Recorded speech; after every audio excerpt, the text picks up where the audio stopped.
تبھی تو روایات میں آتا ہے کہ ملک الموت سے اللہ تبارک و تعالی نے پوچھا، اے ملک الموت، تو انسانوں کی روح قبض کرتا ہے، کبھی کسی انسان کی روح قبض کرتے تجھے ترس آیا ہے؟ انہوں نے کہا ہاں جی، دو موقع پہ ترس آیا۔ کہتے کب؟ کہتے ایک تو وہ موقع تھا، ایک کشتی چلی جا رہی تھی، طغیانی و طوفان آ گیا، کشتی ٹوٹ گئی، لوگ غرق ہو گئے، اور ایک تختہ بچا، اس پہ اوپر ایک ماں، اس کا شیر خوار بچہ گود میں، وہ بچا، اور وہ تختہ کنارے پہ لگ گیا۔ جیسے کنارے پہ لگا اور وہ بچے کو لے کے جو ہے کنارے پہ جانے لگی، تو آپ نے حکم فرما دیا اس بچے کی ماں کی روح قبض کر لو۔ کہا کہ مجھے اس بچے پہ ترس آیا، اس جنگل بیابان کے اندر یہ بچہ اکیلا، ایک ماں ہی تو رہ گئی تھی، اللہ نے اس کی بھی روح قبض کرنے کا حکم دے دیا، لیکن رب ذوالجلال تیرا حکم تھا، میں نے اس کی ماں کی روح قبض کر لی۔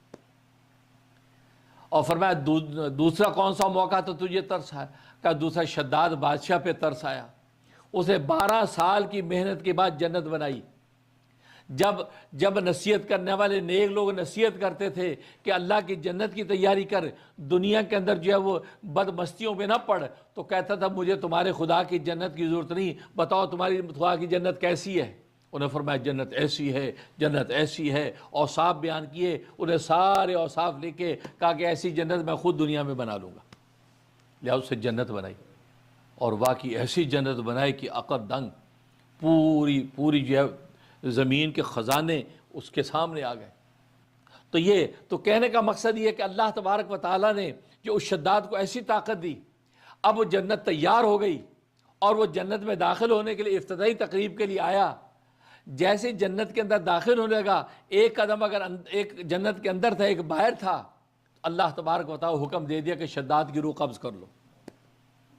تو ملک الموت کہتے ہیں رب ذوالجلال مجھے اس وقت شداد پر ترس آیا جو 12 سال تک کروٹیں بدلتا رہا، تو میں نے سوچا اگر ایک نظر دیکھ لیتا تو کیا تھا، اس کے بعد قبض کر لیتے، لیکن اللہ تیرا حکم تھا، میں نے اسی روح قبض کر لی، اس کو تو دیدار کا بھی موقع نہیں ملا۔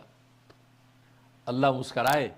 جیسے اللہ کی شان تھی، فرمایا کہ ملک الموت تو نے 2 موقعوں پہ ایک ہی شخص پہ رحم کھایا۔ یہ وہی شداد بچہ تھا، شیرخوار بچہ، جس کو ہم نے جنگل کے درندوں کے ذریعے سے پالا تھا، ہرن اس کو دودھ پلاتی تھی، شیرنی اس کی حفاظت کرتی تھی، یہاں تک کہ اس کو مال و دولت دے دیا، وقت کا بادشاہ بنا دیا، اس نے میرے خلاف ہی خدائی کا دعویٰ کر دیا کہ مجھ سے بڑا کوئی خدا ہی نہیں ہے۔ فرمایا کہ پھر اس کو میں نے اس طرح پکڑا